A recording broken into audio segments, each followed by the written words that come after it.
उस खामेनेई के समर्थन में हमारे देश में भारत में रैलियां निकाली जा रही है, जिसने उसके देश के हजारों प्रोटेस्टरों को मारा, कितनी औरतों के साथ गलत काम किए। उस खामेनेई के समर्थन में 13 से 15 जनवरी के बीच लद्दाख के कारगिल जिले में इतनी बड़ी मात्रा में उसके समर्थन में रैलियां निकाली गई, जो कि इमाम खोमेनी मेमोरियल ट्रस्ट द्वारा और वहाँ के शिया समुदाय, इन दोनों ने मिलाकर उस सारी रैलियां निकाली। ईरान के खिलाफ अमेरिका और इजराइल की जो नीतियां रही है उसके बारे में यहाँ के शिया समुदाय, लद्दाख का शिया समुदाय यहाँ पे रैली निकाल रहा है। लद्दाख के ये लोग भी ये रैली निकाल रहे हैं जिनका कुछ भी लेना देना नहीं है ईरान के साथ, लेकिन वो इस बात से रैली निकाल रहे हैं, सिर्फ और सिर्फ धार्मिक और भावनात्मक कारणों से वो रैली निकाल रहे हैं। और इसके खिलाफ लोग बहुत ही जमकर सड़कों पर निकले, साथ ही साथ हाथ में ईरानी झंडे उठा रखे थे।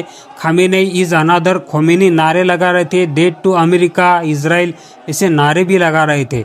राष्ट्रपति अमेरिका के और इजराइल के प्रधानमंत्री, ये दोनों के खाली जनाजे का ताबूत भी निकाला गया। सोच सकते हो किस प्रकार का विरोध हुआ है इन दोनों कंट्रियों के लीडर्स का। दरअसल यह प्रदर्शन ईरान में जारी गंभीर स्थिति के बीच हुआ है, जहां अंदर ही अंदर बड़े पैमाने पर सरकार की विरोध चल रहा है। लेकिन ईरान में मौजूदा प्रदर्शन सरकार की नीतियों के खिलाफ और आर्थिक कठिनाइयों और राजनीतिक असंतोष के चलते हुआ है, और इसका असर इतने बड़े तौर पर हमारे देश में अंतर्राष्ट्रीय स्तर पर दिख रहा है।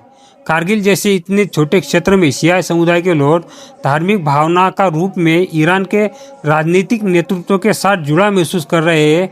ये बहुत ही सोचने वाली बात है। मतलब ईरान और अमेरिका के बीच इतना कठोर तनाव है और अमेरिका द्वारा लगाए गए प्रतिबंध, कूटनीति के दबाव के चलते इतनी स्थिति जटिल बनी हुई है। ऐसे समय में भारत के हिस्से में ये प्रदर्शन दिखाता है कि स्थानीय समुदाय किस तरह अंतर्राष्ट्रीय घटनाओं पर अपनी भावना व्यक्त कर रहे हैं। कारगिल का प्रदर्शन एक स्थानीय स्तर का साझा समर्थन और आवाज़ थी, जिसे ईरान के सुप्रीम लीडर के समर्थन और अमेरिका और इजराइल के खिलाफ बताया जा रहा है।